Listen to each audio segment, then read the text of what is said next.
Ditangkap polisi dalam kasus pencurian motor. Pria bernama Roni Irawan ternyata juga telah melakukan aksi pencurian getah karet seberat 50 kg di kebun karet punya warga di wilayah Oku. Polres Oku melalui Satuan Reserse Kriminal mengungkap kasus 3C, curat, curas, dan curanmor selama periode bulan Mei 2026. Ada 4 kasus dari 4 TKP berhasil diungkap oleh Satreskrim Polres Oku, di mana ada 1 tersangka yang beraksi di 2 kasus, yakni curat dan curanmor bernama Roni Irawan. Dengan maraknya kasus 3C tersebut, AKP Nasron menghimbau masyarakat untuk melakukan memasang kunci tambahan terhadap kendaraan bermotor dan meminta masyarakat untuk membantu Polres Oku melakukan siskamling. Dan pihaknya juga akan melakukan patroli terutama di wilayah-wilayah rawan pencurian.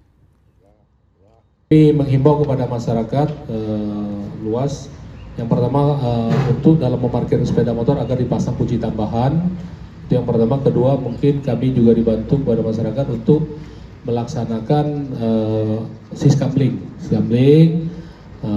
di daerahnya. Nanti kami juga akan melakukan patroli ke tempat-tempat yang dianggap rawan pencurian.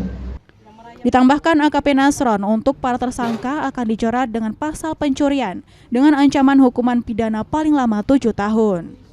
Yunin Yuniki, PAL TV.